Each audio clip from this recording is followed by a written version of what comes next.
Welcome back, gang. It's Deltia from deltiasgaming.com, returning to you from Amsterdam, where I was a part of the 10th year ESO anniversary celebration. Big thanks to Bethesda, who paid for my travel and accommodations, as it was the first time I spent some serious time in Europe, and I'm thankful to meet and chat with all of the ESO fam that were there from throughout the world. I'm sharing my early impressions of the Gold Road chapter, what's going on in ESO currently, and what you can expect over the next 15 months. This video will briefly go over Scribing, the new system that allows players to customize their spells, which I got to play firsthand. Timestamps are in the description below if you wish to skip ahead, as well as a code to pre-order the Gold Road chapter and help support my channel. Let's start with what's coming to ESO over the next 15 months, and again, thank you so much to Bethesda for helping me attend an extraordinary event.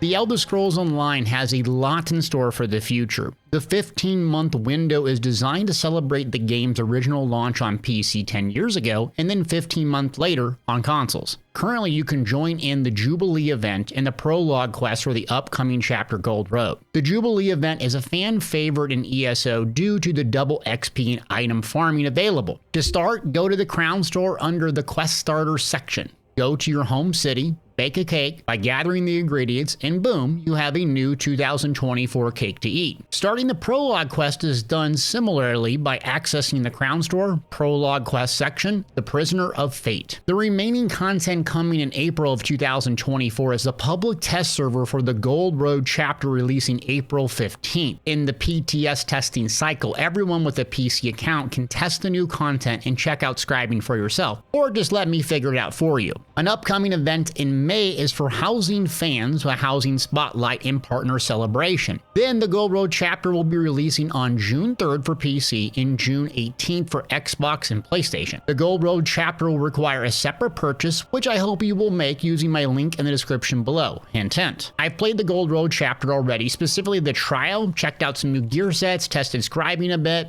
and you can expect a lot of what ESO usually delivers in chapters. A big, massive new zone with a bunch of new story over 30 hours. The zone contains multiple biomes, meaning different environment types, a new system, the Scribing, and new trial with, you guessed it, tons of new awesome gear sets. The new zone is Westfield. On your map, the Westfield zone is southwest of Cyrodiil, and Oblivion players will be familiar with the territory. But I'm sure you all want to know about Scribing and my perspective on it, so here we go. The Scribing feature is not spellcasting, because you're not creating entirely new skills or spells. Instead, you're using a base skill from one of 11 grimoires throughout skill lines like Weapon, World, and Guild. Moreover, think of Scribing as a horizontal power progression system rather than vertical. Horizontal power simply means you won't gain more power from the spells and skills, but you will have ultimate control and flexibility in what you equip on your hotbar. It allows everyone to find that missing ingredient in their build and customize a skill to fit their needs. Let's say you're lacking a specific buff to get weapon damage or spell damage, or you're lacking a crowd control ability in PvP.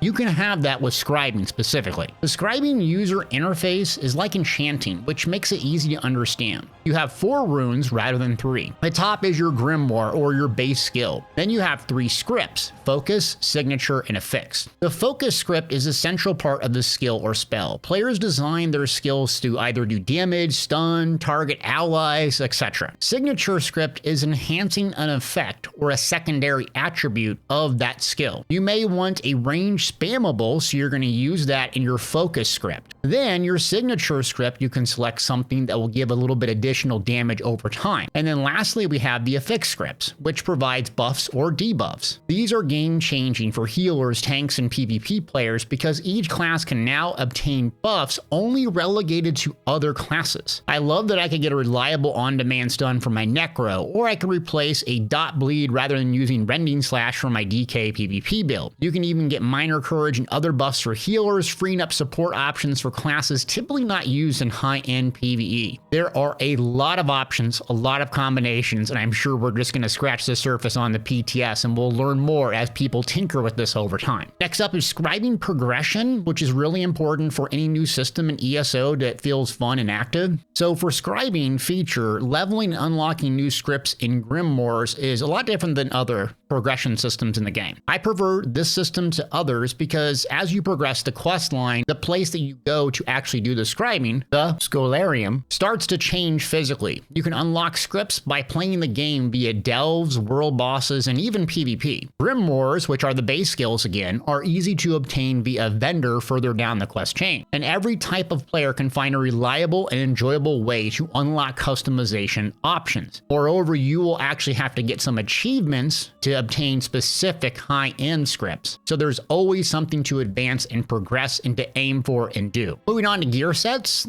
Expect a lot of cool rewards, achievements, dyes, collectibles in this chapter. I won't spoil the gear sets, but there are 3 mythics, 4 new trial sets, 3 overland, 3 crafting, and even PvP monster helms. The gear sets and everything tested are subject to change, as the build we played on was an older version, but I think the meta will shift significantly and players will enjoy chasing the new gear sets. I also played the trial briefly, making it to the first boss on normal. Expect a mechanic-heavy trial. Even the first boss seemed complex compared to other trials even on normal difficulty. ZOS continues to deliver incredible 12-player content with great rewards, and this one is no different. I didn't complete the trial, but the look and feel reminded me of the first time I stepped into Rockgrove in total awe. So for new players out there, now is an excellent time for anyone considering to return or to start Elder Scrolls Online. Unlike other MMOs, ESO has a horizontal progression system. Horizontal progression MMOs means many gear sets and ways to improve power are obtained quickly,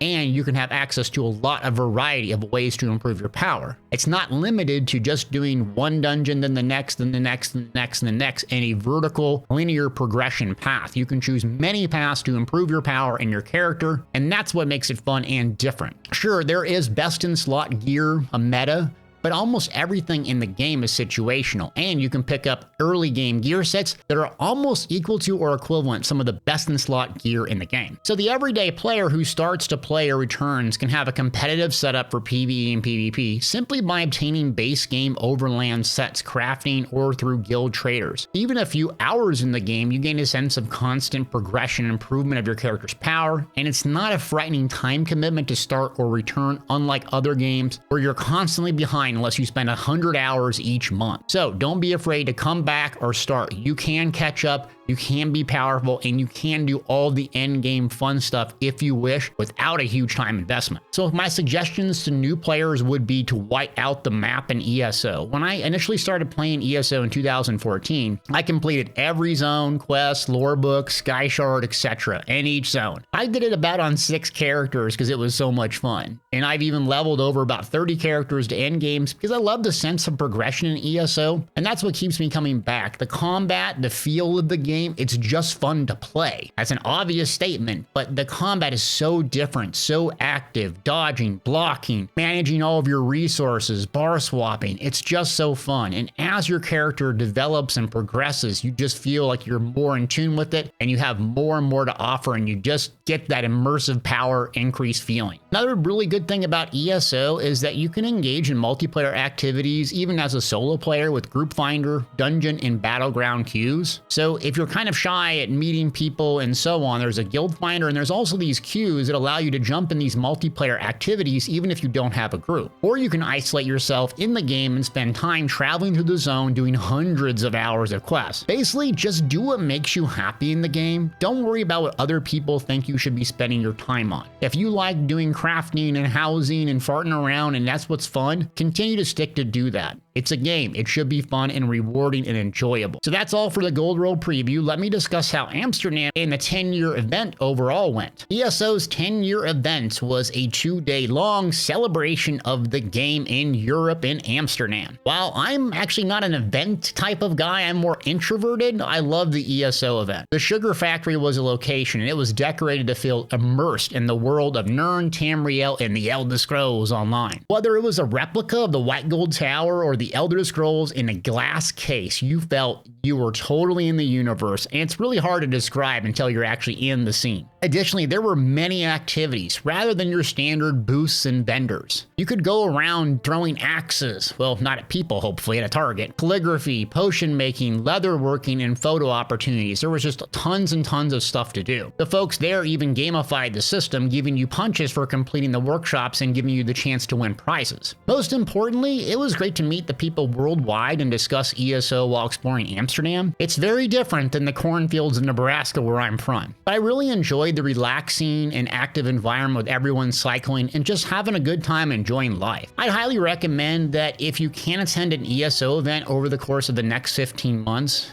you do so. You will be satisfied at the event because there's just plenty to do and plenty of great people to talk to that you've met in game. And what's funny, if you ever attend one of these events, when you meet someone online in person, it's like you pick up just where you left off in Discord or in chat and you just start talking like you would normally. And it's so much fun meeting these people in real life and getting to be excited about something together like ESO. So if you feel like pre-ordering the Gold Road chapter, please use my link in the description below. Again, thank you so much to Bethesda and ZeniMax Online Studios for supporting me over the past 10 years. ESO and the people who play and consume my content have been a big part of my life. And I'm making guides on gaming and running my website now is what I primarily do. But if it wasn't for ESO, wasn't for the people at ZeniMax and Bethesda, I wouldn't be here living the dream, playing video games, writing guides, and having a good time traveling all over the world. So I really, really appreciate them. I appreciate each and every one of you that have consumed this content over the past 10 years. And here's to another 10 years of ESO. Thanks for watching.